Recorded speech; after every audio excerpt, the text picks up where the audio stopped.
I like One Direction, and I'm man enough to be comfortable with that. You turned me onto them, too. I know. Big boy band guy. Story of weird. Which was your favorite one growing up? When you were staying at home, not going to dances. Probably. Were you a 90 degree? No. I was a break dancer. Oh, so what was your jam? Well, God, I'm so old. What was your jam? I don't want to talk about music with you, Grandma. Oh, my. Come on. What was your thing? What boy band did you like growing up? Well, was it 90 degrees? What was it? 90? No, it was 98 degrees, and that was much into my adulthood. I'm sorry. 90 degrees. It was 90 degrees and sunny? Was that the... With the chance of showers? Belle Biv DeVoe. Remember Belle Biv DeVoe?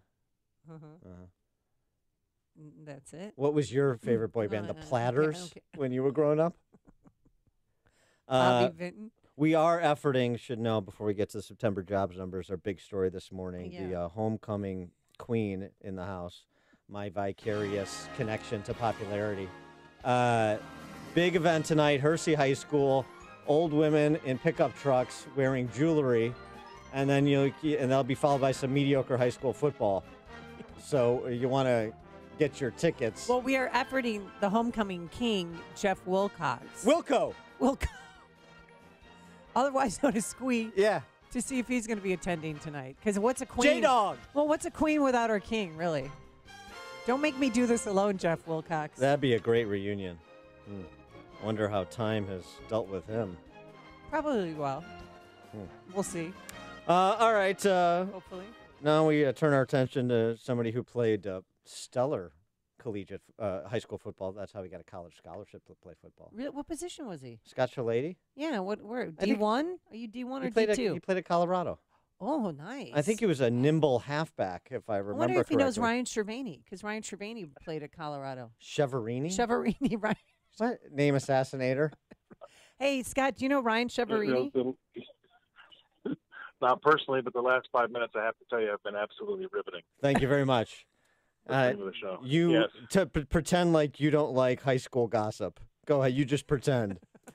All right. Well, no. Tell Amy I was a nose guard, right? I mean, I guess the best thing to say this, I had both of my hands in the dirt all the time. Scott is a big fella. Yeah, I know. I have one of his cow jackets. Yeah, exactly. They don't come in small sizes, if you know what I mean. I know what you mean. Scott, ADP lied to us, and I don't appreciate it. 230,000 jobs was what they said. 134,000 jobs is what we got. How do you interpret September's numbers?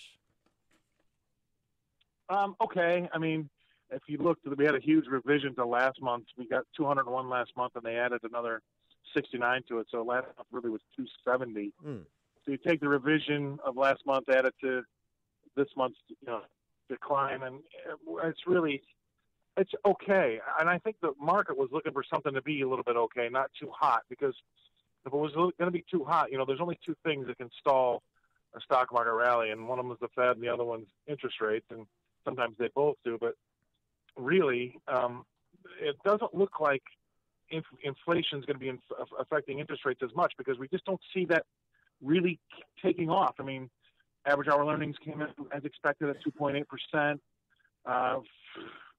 Monthly, it was 0.3%, which is actually a little less than last month. So we don't have a real hot inflationary environment. So the market's kind of comfortable with it, and that's why you're kind of seeing it kind of flat this morning. Well, shouldn't we celebrate about the lowest unemployment rate since December 1969? It's at 3.7%.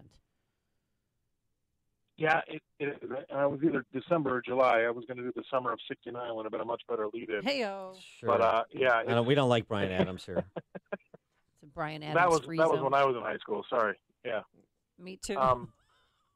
So yeah, it's been a long time. But you know what? I don't that number. I think Dan would agree. That number really doesn't mean anything anymore, because it's been so low for so long and really hasn't affected the market, or not the market, but the economy like we would like it to, because it's just not coming through. I mean, there's still something wrong with the economic engine. I've said it 1,000 times.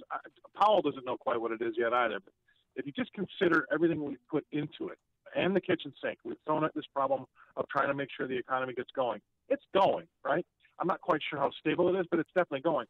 For everything we've put in, what's coming out of the exhaust is not really, we're not getting our bang for our buck here. So there's something leaking out, and that's not coming through. So we still have a 62.7% labor force participation rate. We have a very low unemployment rate, but we're still not seeing inflation. And that's the problem. So no one really knows the answer to that, and that's going to be Powell's job in the end. Well, is this one of the things preventing more stabilization you're describing, and both in addition to increasing wages, household incomes, as well as bottom line for corporations? Healthcare costs. Remember those? Companies pick up most of the tab, shelling out $14,000 a year for health insurance coverage for their employees. Still, workers have to pay an average of $5,500. That's up 65% from a decade ago. This, according to the Kaiser Foundation. For single coverage, premiums have reached $6,900, 47% from a decade ago, up. Deductibles continue to burn a deeper hole in workers' pockets. Average deductible now $1,350, which is up 212% in the last decade. So the spiraling increases in the Obamacare era that create a burden for both employers and employees, far outpacing inflation, obviously.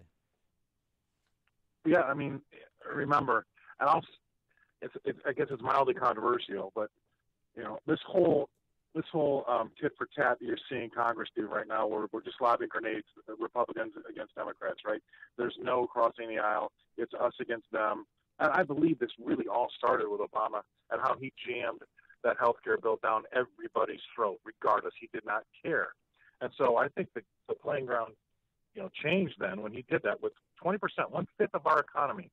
He didn't care what anybody thought. He had a majority, and he rammed it down their throats without getting anybody else on board.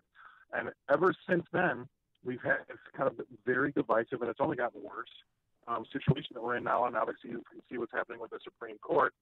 And with the healthcare on top of that, yes, it's out of control. Then you throw in the tax of what you're seeing happen, say, for instance, in Illinois with your real estate tax. I mean, the workers got a hard problem, in a lot of those big states, California, New Jersey, New York, Illinois. So there's not a lot of good news out there for them, and there's not a lot of good news when it comes to our leaders because look at all the past Supreme Court nominees that have gotten through, and see, there has been at times a lot of crossing the aisle to vote for the other guy, vote for the other guy's guy. Right.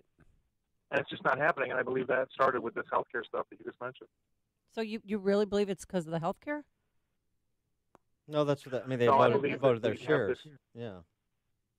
Yeah. We have the tit for tat. We have this, digging in and hating the other guy regardless, because of what happened with health care when they jammed it down the Republicans' throats, regardless of what they thought, even though it was 20% of the U.S. economy. Well, that's right. 1/5 of the U.S. economy, and they didn't care what the other guys think. Well, and more to the point, they didn't care what they did to that 1/5 of the U.S. economy, and now we're seeing the results a decade later, and it becomes a real millstone around the neck of individual employees and employers, and that's needs to be part of a conversation. It seems like the costs of health insurance have sort of been removed from our conversation about the health of the economy, and they clearly need to be that needs to be reintroduced based on these numbers.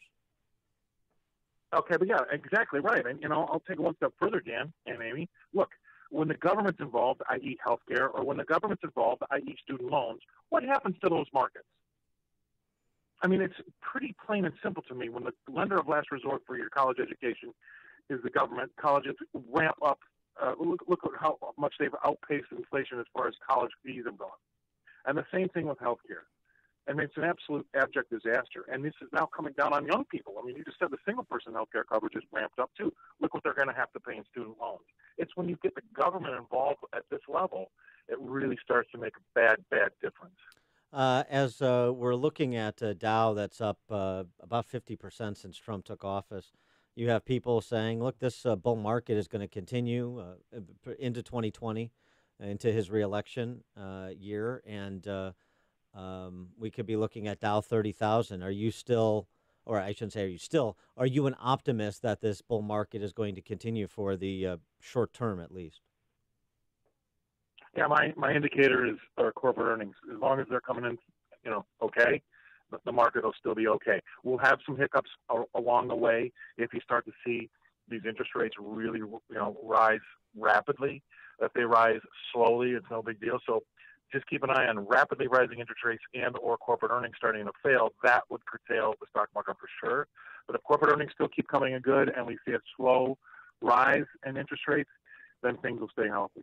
All right, last question, Scott. You went to which Naperville high school? Well, there was only one when I first moved in there. It was Naperville Central, but Naperville High School, but now Naperville Central High School, yeah. All right, were you ever on Homecoming King or in the Homecoming Court? No, I was not. I was, like I said, both hands in the dirt. I was a nose guard, so it didn't that didn't really translate over into not a glory position. Homecoming King or the court. Yeah, all right. No, it was not. Yeah, I played football for 15 years and never once touched the ball. So that's how smart I am. Did you get asked to turnabout by a female student at Naperville Central?